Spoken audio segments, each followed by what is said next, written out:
Sa pagdiriwang ng ika-24 na taong anibersaryo ng Araw ng Mangingisda, nagsagawa ng fluvial protest mula sa karagatan patungo sa kanto ng Murayta at Recto, Manila sa pamamagitan ng maikling programa at sabay din isinasagawa ang kahalintulad na pagkilo sa Cebu, Zambales, Quezon Province at sa Mindanao sa panguna ng Pangisda Pilipinas upang ipahayag ang mga karapatan bilang pangunahing tagapaglikha ng pagkain at tagapag-ingat yaman ng karagatan. Ayon kay Pablo Rosales, National President ng Pangisda Pilipinas, nanindigan ang mga maliliit na mangingisda na isulong ang tunay na rehabilitasyon sa munisipal na pangisdaan para sa kanilang kabuhayan at pagkain ng sambayanan, hindi para sa negosyo.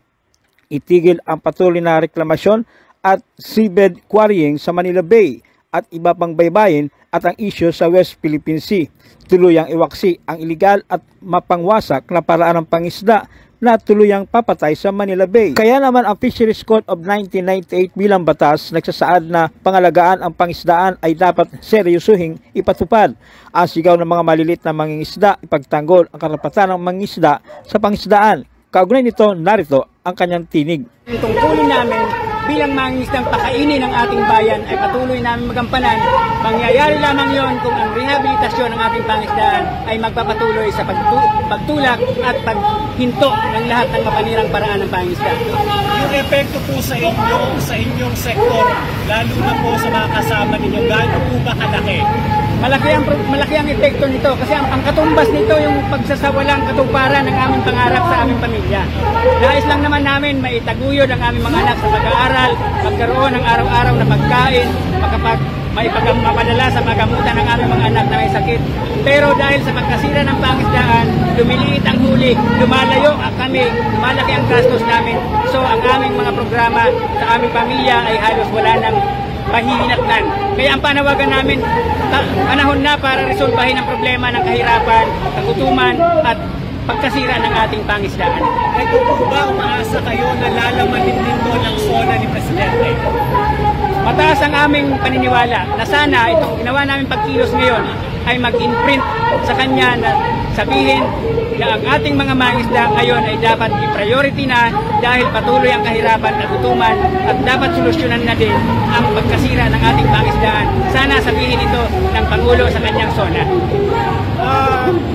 May barikada po dito ngayon ng mga pulis. Tatangkay ko sanang makapunta sa Mendiola pero mukhang malabo na po. Ano po magiging susunod na hakbang ninyo? Sa amin, itong araw na to, siyempre ang pangarap namin makarating sa Mendiola. Makarating sa pintuan mismo ng ating Malacanang. Kaya lang, siyempre, hindi naman namin igigiit kung hindi kami papahintulutan. Pero nagpapasalamat na rin kami at binibigyan kami ng pagkataong makapag-programa ngayon. At alam naman namin, mula sa inyo, maririnig kami ni Presidente. At sana nga marinig kami at matugunan ang aming kahilingan. At para sa ating mga kasamang kapulisan, para sa kanila din itong labang ito. Ang pagsagana ng pangisdaan ay katumbas ng pagkakaroon ng katiyakan sa pagkain ng ating bayan.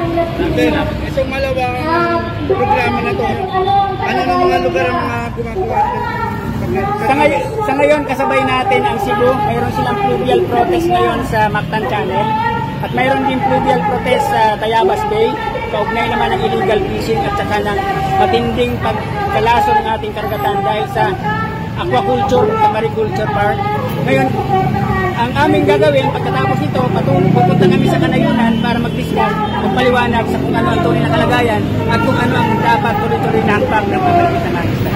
Patuloy pa rin ba ang paggamit ng dinamita ng mga biyerda o mga dayuhan? Sa West Philippine Sea, walang humpay ang pagsira nila eh. Hindi lamang naman China yan, kasama siyempre ang iba pang mga mangisda ang dayuhan tulad ng Vietnamese, gumagamit ng cyanide, gumagamit ng dynamite, kasi ito ang pinakamadaling paraan para makahuli ng isda at makakuha ng maraming produksyon.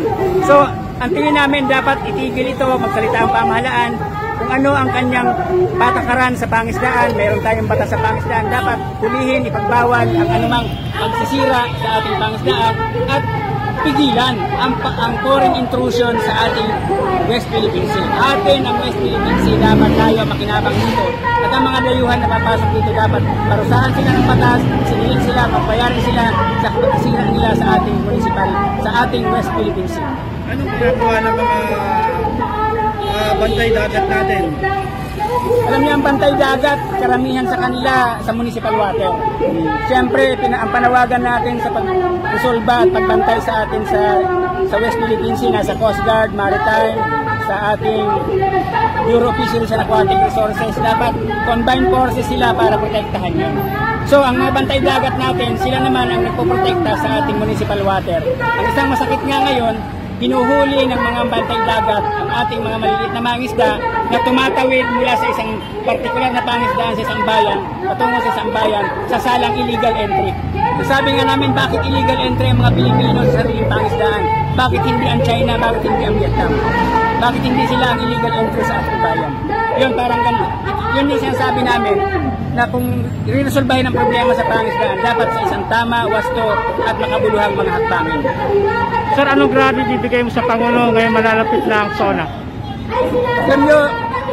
Kami ang tingin namin, yung assertion ng ating presidente sa West Philippine Sea ay wasto.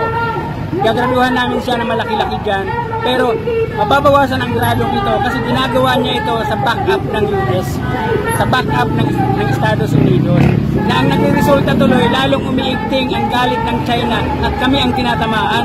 Hinaharas kami sa dagat habang ang ating mga mangisda ay pinipigilang makapangisda, tapos pinipigil. May banta nga ngayon ang mga mangisda kapag pumasok doon baka hulihin nila. 6 na buwang ikukulong ng walang paghahatol. Kawawa naman ang mga mangisda. Bakit hindi ito gawin ng Pilipinas sa mga foreign intrusion? Mula rito sa lungsod ng Maynila, Nolan Ariola nag-uulat para sa Leader News Philippines.